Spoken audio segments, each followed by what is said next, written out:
Olá, bom dia. No programa Mais Saúde de hoje você vai acompanhar.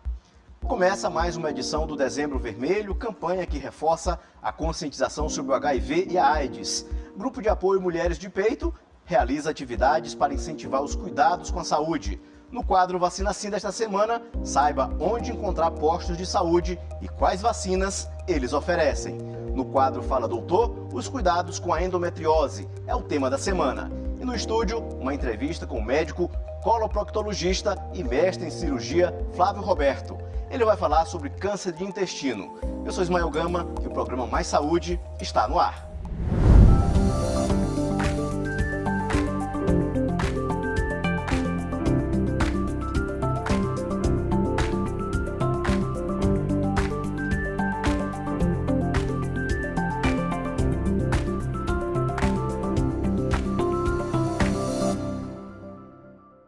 Começou mais uma edição do Dezembro Vermelho, campanha que reforça a conscientização sobre o HIV e a AIDS. Este ano, o governo do estado traz o tema Prevenção é Vida, Amor e Respeito, com ações educativas e serviços em São Luís.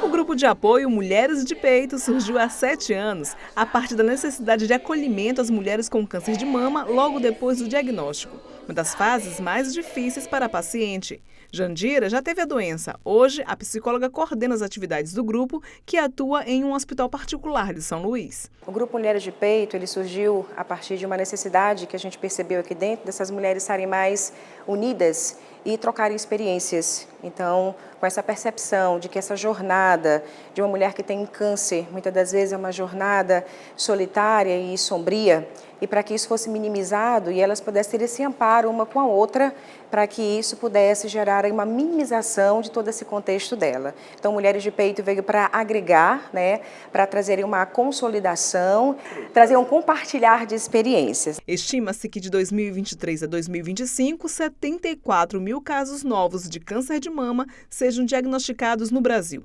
Os dados são do Instituto Nacional do Câncer, o INCA. Com tantos registros da doença, uma corrente do bem fortalece a fé e a esperança de quem passa pelo tratamento.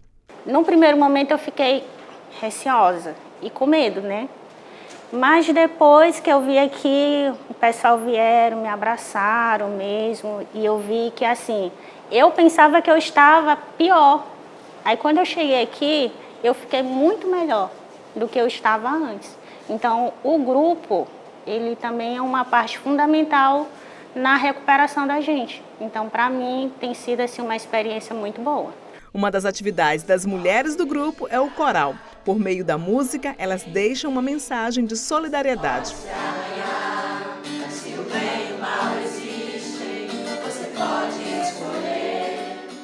Dona Sônia também participa do grupo de apoio Mulheres de Peito. Quando a gente começa um tratamento, é tão assim, importante a gente ouvir outras pessoas, estar com outras pessoas que estão passando por aquilo que a gente está passando. Então, quando eu cheguei no grupo, eu fui muito acolhida, fui muito querida, e o grupo foi assim um marco na minha vida. Aqui no grupo, a gente conversa de tudo que vocês possam imaginar, a gente troca figurinhas, a gente tira dúvidas uma com a outra, a gente tem o apoio, a gente se junta por uma causa maior. A gente esquece, nesse momento que a gente está no grupo, de apoio de mulheres que tiveram câncer de mama. É um grupo onde é muita felicidade, é muita alegria, é muito carinho e a gente troca muitas experiências. Na rede pública de saúde também existem ações ajudando mulheres a enfrentar os desafios do câncer de mama. Atendimentos humanizados que tornam o tratamento mais leve. Entre os serviços oferecidos está a Carreta da Mulher, com a realização de exames preventivos. Nós temos ampliado a nossa campanha, a nossa ação de 2024 para o máximo de público possível. Nós temos a parceria da SEMU, da Secretaria da Mulher, nessas ações, onde a gente tem trabalhado e levado a Carreta da Mulher já para executar o exame de mamografia, E além do exame de mamografia, a gente também tem executado a coleta de preventivo. né, que é um exame que a gente também tem todas as unidades básicas, né, de saúde, mas também trazemos para esses momentos pontuais de ações.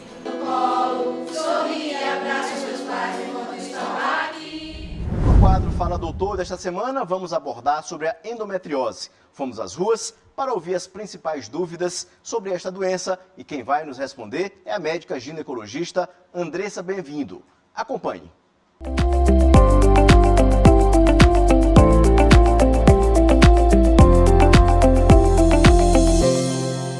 Doutora, a mulher com endometriose pode engravidar? Tem cura?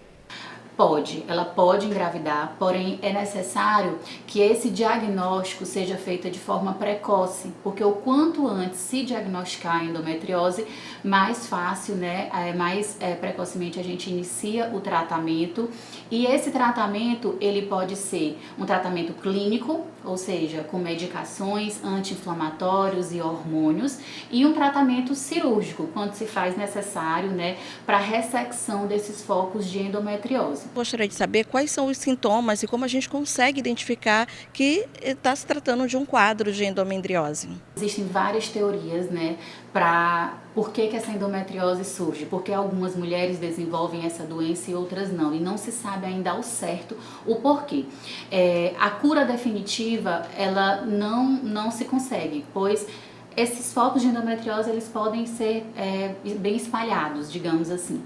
Porém, o controle, né, a gente consegue, principalmente para controlar os sintomas, porque essas dores, elas podem ser incapacitantes, elas podem diminuir a qualidade de vida da mulher, né, pode repercutir no trabalho, em sair com os amigos no lazer, né, pode repercutir na vida dela como um todo.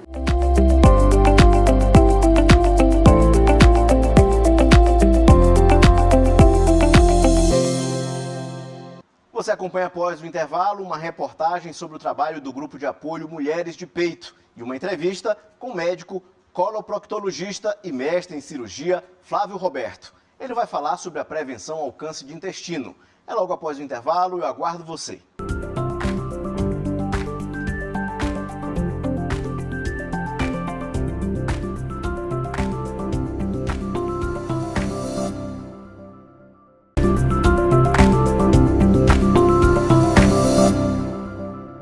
Solidariedade, acolhimento e muita força de vontade. Há 7 anos, o Grupo de Apoio Mulheres de Peito tem sido uma rede de apoio essencial para mulheres que enfrentam câncer de mama. Com atividades que vão da música ao suporte emocional, elas compartilham histórias e esperança. O governo do estado lançou a nova campanha de conscientização do Dezembro Vermelho com o tema HIV/AIDS, Prevenção é Vida, Amor e Respeito, no serviço ambulatorial especializado do Hospital Presidente Vargas, em São Luís. Estamos no mês alusivo, né, do Dezembro Vermelho, que é o mês de prevenção ao HIV/AIDS e outras ISTs. O Dezembro Vermelho dá sequência às ações do Dia Mundial da Luta contra a AIDS, celebrado em 1º de dezembro. A campanha fará ações educativas e oferta de serviços em diversos pontos da capital durante todo o mês. A gente está com uma vasta programação durante o mês todo, né? Com populações chaves e prioritárias que a gente trabalha, juventude, idoso, população de rua. A diretora administrativa do Hospital Presidente Vargas falou sobre a referência do ambulatório no tratamento do vírus HIV. O hospital tem ajudado a salvar muitas vidas e atende pacientes de todo o Maranhão. Nós recebemos todos os pacientes em estado avançado da doença e também a gente faz todo o trabalho de prevenção e tratamento desses pacientes a nível ambulatorial.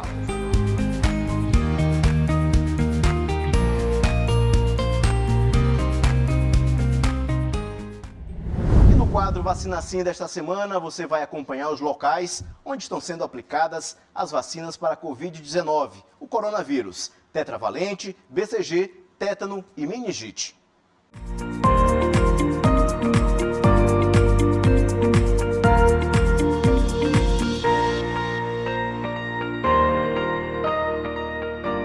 Veja agora as unidades de saúde para tomar a vacina contra a gripe.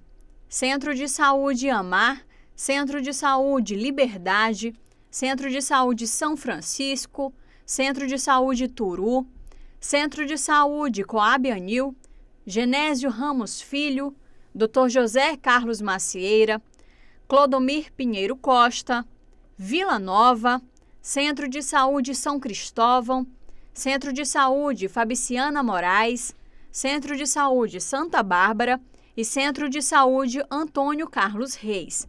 E veja também o público-alvo da vacina contra a gripe.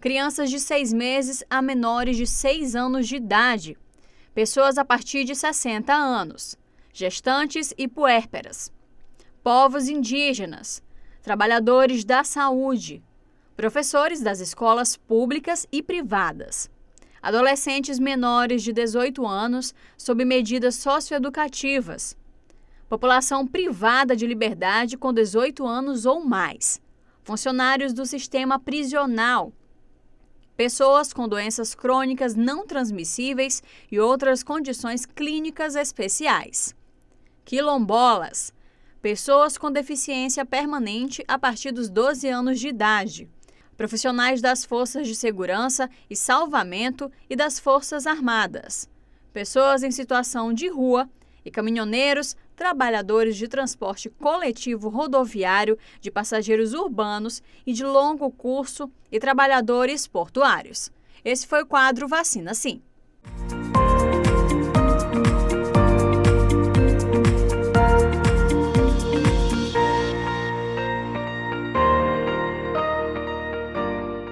No programa de hoje, a nossa entrevista é com o médico coloproctologista e mestre em cirurgia, Dr. Flávio Roberto. Ele vai falar sobre os principais cuidados que devemos ter com o câncer de intestino. Seja bem-vindo, doutor. Obrigado mais uma vez. É um prazer estar aqui e contribuir com um pouco de informação para todos os nossos telespectadores. Doutor, o que faz um médico proctologista? O médico proctologista é um cirurgião por formação, mas que cuida da saúde intestinal, ou seja, o intestino grosso, o reto e as doenças do canal anal, como hemorroida, fissura, fístula, constipação intestinal, doença inflamatória intestinal, câncer de intestino, câncer de reto. Doutor, como é que é uma consulta com um médico, um profissional proctologista? A consulta começa sempre com uma conversa, uma explicação dos sintomas, com perguntas direcionadas sobre o que a pessoa sente, como é o ritmo intestinal, como a pessoa se alimenta e como a pessoa ingere água, que isso é um fator importante.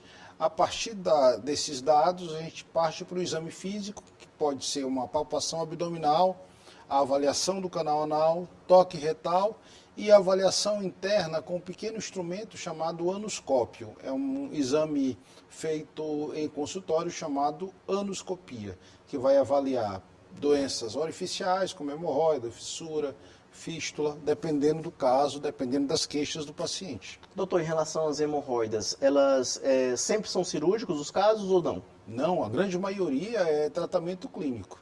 Na verdade, historicamente, a gente tem que entender o seguinte: todos nós nascemos com uma espécie de esponjinha no reto, que ela é chamada de colchinha hemorroidário. Todos nós temos. Só que, pela história genética, a alimentação, esforço evacuatório, ficar sentado no vaso muito tempo, por exemplo, levar celular para o banheiro e não ficar sentado, e eu brinco sempre com meus pacientes, digo, olha, você vai no banheiro, o banheiro não é escritório, você, por favor, faça o que tem que fazer e vai embora, deixa o celular para depois. Então, isso são fatores que vão fazer com que chegue mais sangue nessa esponjinha, nesse colchinho, e as veias presentes lá, elas vão dilatar.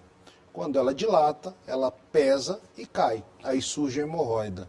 Pelo menos, acredita-se que entre 50% e 60% da população vai ter doença hemorroidária. A grande maioria, o tratamento é eminentemente clínico. O tratamento cirúrgico é reservado para casos mais avançados. Doutor, e a síndrome do colo retal, síndrome do intestino irritável, o que é? Antigamente a gente já imaginava que o intestino tinha uma única função, absorver nutrientes.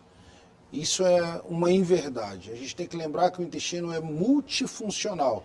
Ele ajuda na produção de células de defesa, ele ajuda na produção de neurotransmissores, além de absorver nutrientes. E tem um nervinho chamado vago, que ele nasce na base do cérebro e ajuda a inervar todo o intestino.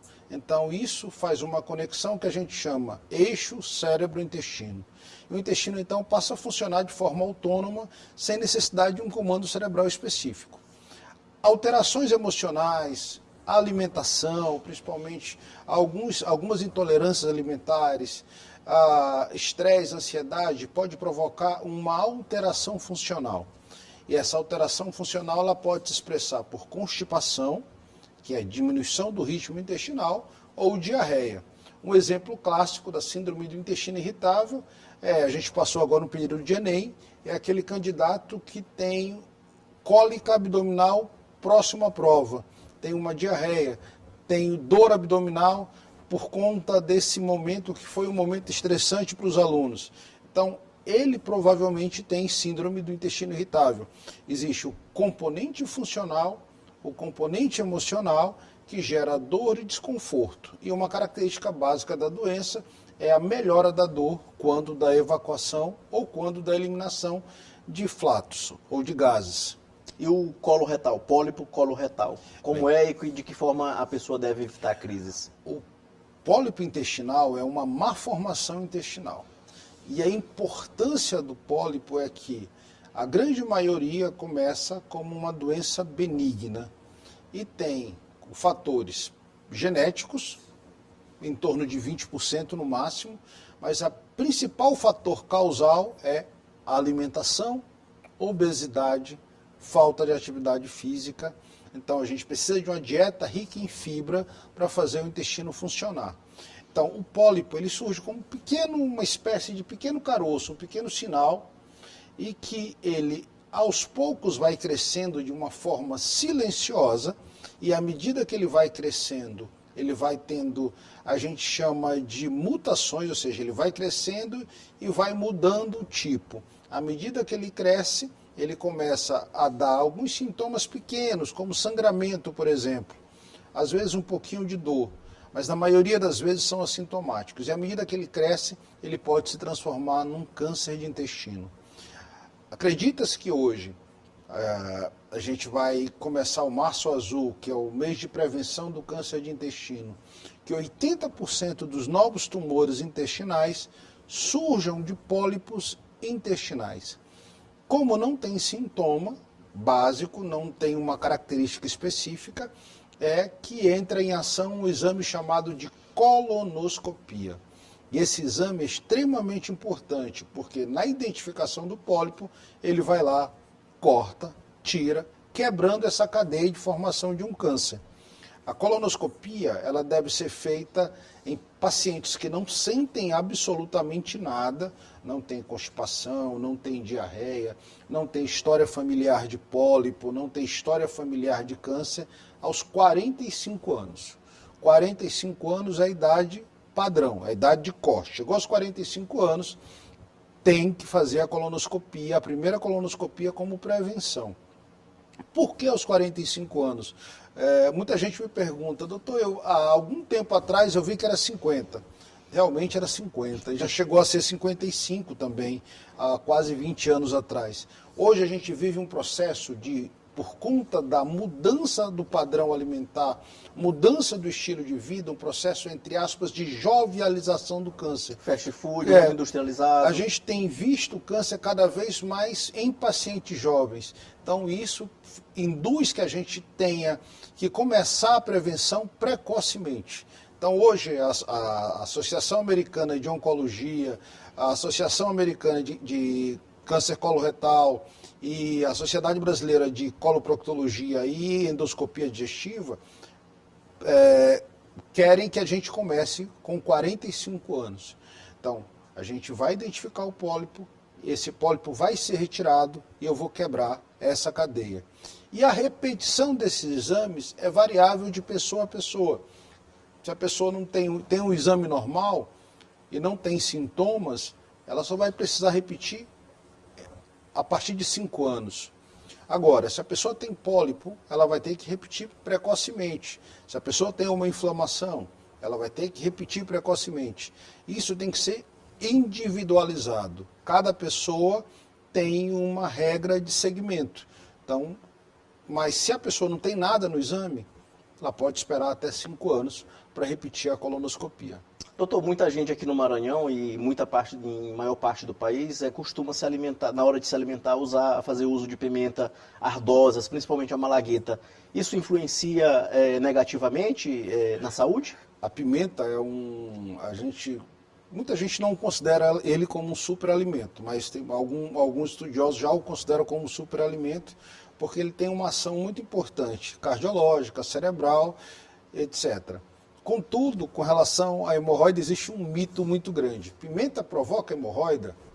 Não, ela não é um fator causal de hemorroida. Contudo, algumas pessoas que têm doença hemorroidária, elas podem sentir desconforto, podem sentir dor e até sangramento com o uso da pimenta, porque pode provocar uma irritação mucosa. Mas a pimenta como fator causa de hemorroida, não. Ah, doutor, eu não sentia nada, comi uma pimenta, tive sangramento, dor. Então, provavelmente você já tinha uma hemorroida numa fase inicial e com a pimenta você piorou os sintomas. Mas ela não é fator causal. O fator causal são aqueles que a gente já falou. Esforço evacuatório, história genética, ficar sentado no vaso muito tempo, pouca ingesta hídrica, baixa ingesta de fibra.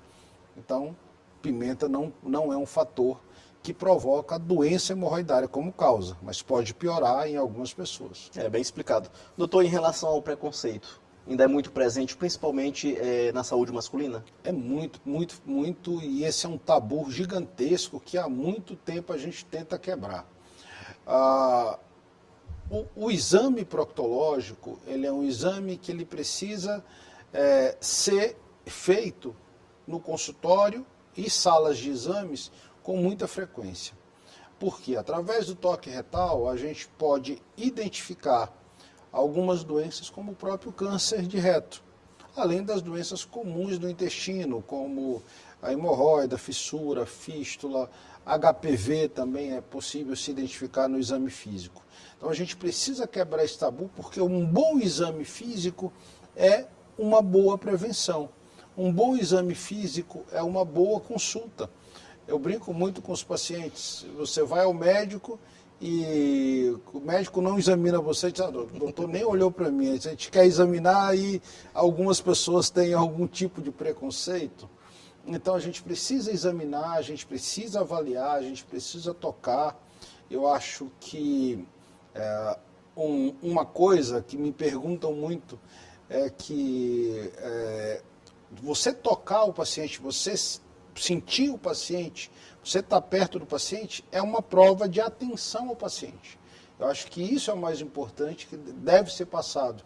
Você estar próximo ao paciente, você tocar o paciente, você sentir o paciente, você entender o que ele tem para te dizer, você ouvir, isso é uma prova de carinho muito grande. Doutor, você falou que a hidratação é importante, o consumo de alimentos ricos em fibras também, e a atividade física? Atividade física é essencial. A atividade física, ela vai provocar uma série de reações no teu corpo. Primeiro, a liberação de endorfinas. Essa liberação de endorfinas vai te dar uma sensação de bem-estar. Essa sensação de bem-estar já vai ajudar a combater a depressão. Se eu vou combater a depressão e a ansiedade, eu já diminuo a síndrome do intestino irritável.